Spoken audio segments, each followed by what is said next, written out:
ഗുജറാത്ത് രാഷ്ട്രീയത്തിൽ നിന്ന് ദേശീയ തലത്തിലേക്ക് ശ്രദ്ധയൂന്നുമ്പോഴാണ് വിജയ് രൂപാണിയുടെ അപ്രതീക്ഷിത വേർപാട്. RSSന്റെ താഴെത്തട്ടിൽ മുതൽ പ്രവർത്തിച്ചു വളർന്നു വന്ന നേതാവാണ് രൂപാണി.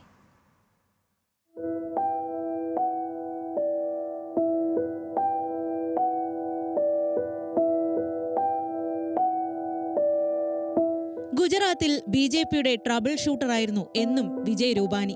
നരേന്ദ്രമോദി പ്രധാനമന്ത്രിയായപ്പോൾ പകരം ഗുജറാത്ത് മുഖ്യമന്ത്രിയായത് ആനന്ദിബെൻ പട്ടേൽ. ആനന്ദി പരാജയമെന്ന് വ്യാപക പ്രചാരണം വന്നപ്പോൾ BJP കണ്ടെത്തിയ അത്താണിയായിരുന്നു വിജയ് രൂപാണി. ആ സർക്കാരിന്റെ ശേഷിക്കുന്ന ഒരു വർഷം മുഖ്യമന്ത്രിയായിരുന്നുവെന്ന് മാത്രമല്ല, വർദ്ധിച്ച ഭൂരിപക്ഷത്തോടെ വീണ്ടും പാർട്ടിയെ അധികാരത്തിലുമെത്തിച്ചു. രൂപാണി MLA ആയതും ഇങ്ങനെ അപ്രതീക്ഷിതമായാണ്.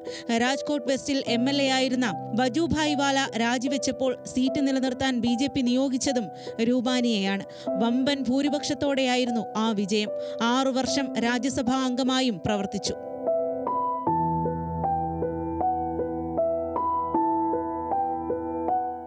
മ്യാൻമറിലായിരുന്നു വിജയ് രൂപാനിയുടെ ജനനം. അവിടെ രാഷ്ട്രീയ സംഘർഷങ്ങളും പട്ടാള അട്ടിമറികളും മൂലം കുടുംബം ഇന്ത്യയിലേക്ക് പലായനം ചെയ്തതോടെ വന്നെത്തിയത് ഗുജറാത്തിൽ. നന്നേ ചെറുപ്പത്തിൽ തന്നെ മൂത്ത സഹോദരന്മാരോടൊപ്പം RSSൽ പിതാവ് തുടങ്ങിയ രസിക് ലാൽ ആൻഡ് സൺസ് എന്ന വമ്പൻ വ്യാപാര സംരംഭത്തിൽ സഹോദരന്മാർക്കൊപ്പം പങ്കാളി. നിയമം പഠിച്ചെങ്കിലും രാഷ്ട്രീയത്തിലാണ് രൂപാനി പയറ്റിത്തെളിഞ്ഞത്. അടിയന്തരാവസ്ഥയിൽ 11 മാസം ജയിലിൽ കിടന്ന രൂപാനി BJP രൂപീകരിക്കുമ്പോൾ മുതൽ സംസ്ഥാന നേതൃസ്ഥാനത്തുണ്ട്.